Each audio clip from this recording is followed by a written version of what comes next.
It started with a knock that rattled the very foundation of our peace. I opened the door, a half-smile ready, only to be met by a fury I'd never seen. A storm of accusations hurled over my threshold. Your children's chalk art is a violation of the bylaws. And as an acting member of the HOA Enforcement Committee, I'm issuing you a final notice before we take more drastic measures. The words hung in the air, cold and menacing, chilling my blood. I knew it was a bluff, a power trip, but the casual threat against my family, that was a line crossed. A deep, primal rage simmered beneath the surface.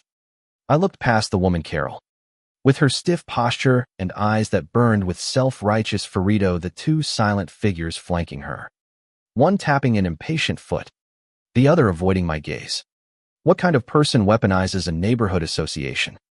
My wife, Sarah, came to the door, her face a mask of confusion. Chalk art. Are you serious? The children, seeing the commotion, peeked out from behind the living room curtains, their small faces wide with fear.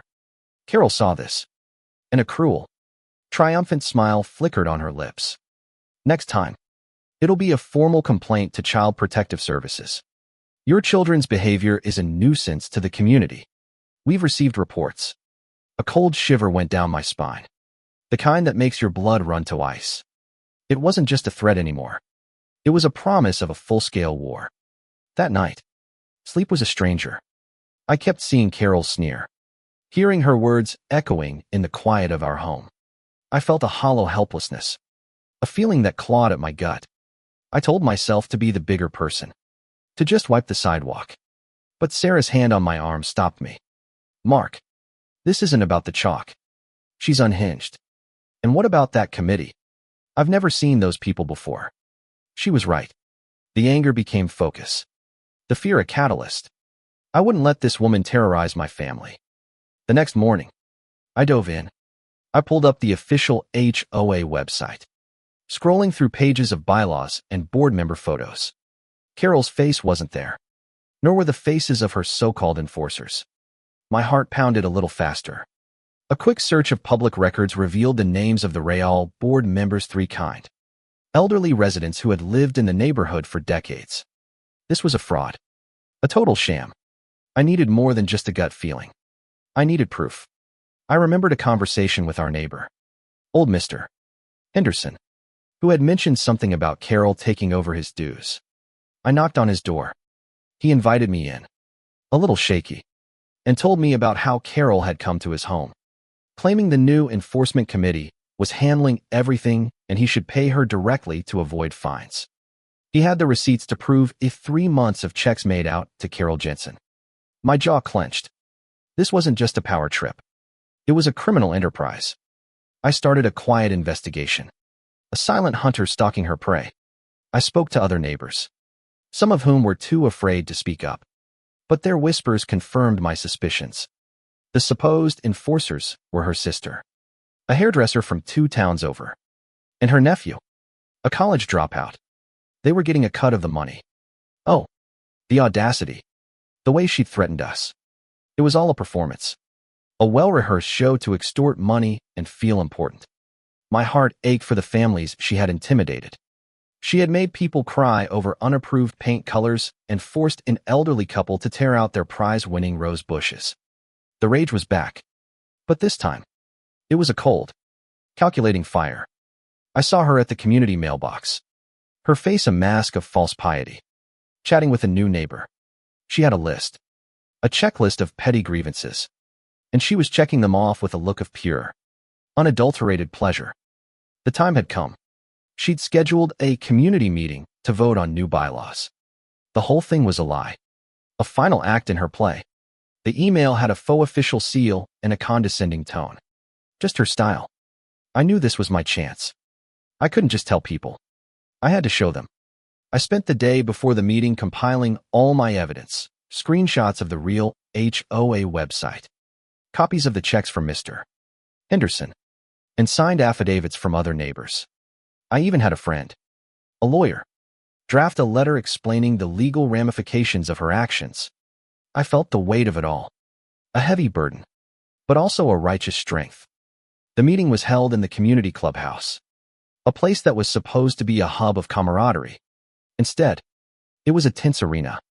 Carol sat at the front, flanked by her enforcers, her smile tight and fake. She began to speak, her voice dripping with patronizing authority. "I'm so glad you could all make it. We have some important changes to discuss for the betterment of our community." She started going through her list of draconian rules, her voice rising in a crescendo of self-importance. People murmured. Some nodded in agreement out of fear. Others just looked down at their hands. It was a suffocating silence, a room full of people trapped by one woman's need for control. Then I stood up. The room went silent. All eyes, including Carol's, turned to me. "I have a question." "Carol," I said, my voice steady, betraying none of the tremor in my hands. Her face flushed with annoyance. "This is not the time for questions. Mark, please, be seated." I held up a printout. "I think this is exactly the time. Can you explain why you and your committee are not listed on the official HOA website?" A collective gasp rippled through the room. Carol's facade began to crack. "That's preposterous. The website is outdated," she stammered, her voice a little higher now. "And can you explain why you've been taking cash payments from Mr.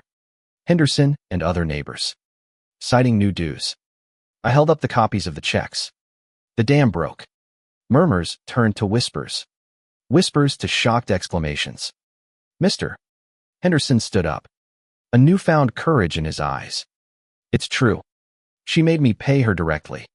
I thought she was a legitimate member of the board."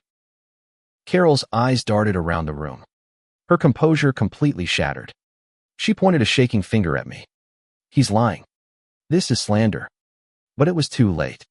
I passed out copies of my evidence. The room became a whirlwind of paper rustling and furious chatter. The enforcers, her sister and nephew, slunk into their chairs, looking utterly defeated. The new neighbor she had been talking to earlier, a young woman with a sharp mind, took one look at the evidence and whipped out her phone, dialing the police. "I'm a new resident," she said, her voice clear and strong. "I want to report fraud." Carol tried to stand, her face a mask of pure terror. But her legs gave way, and she collapsed back into her chair with a thud. The self-righteous queen of the neighborhood was now nothing more than a common fraudster. Her reign of terror brought to a swift, humiliating end. The air, which had been thick with fear, now crackled with a powerful sense of relief and justice. The police arrived, and she was escorted out. Her head hung low, the glares of her former victims burning into her back. In the days that followed, the neighborhood buzzed with a newfound energy. The real board members, horrified by what had happened, called for a genuine, transparent election. The community, once divided and intimidated, came together, sharing stories of Carol's reign, their shared experience as a bond. They elected a new, compassionate board. The children's chalk art remained on the sidewalk for days, a vibrant, colorful testament to the power of a community united. The victory wasn't just mine. It belonged to every person who had been silenced. It was a victory for decency, for courage, and for the simple right to feel safe in your own home. What's more important, the written rules of a neighborhood association, or the unwritten code of kindness and respect? And in a situation like this, is standing up and fighting for what's right always the right thing to do? Or is there a time to simply walk away?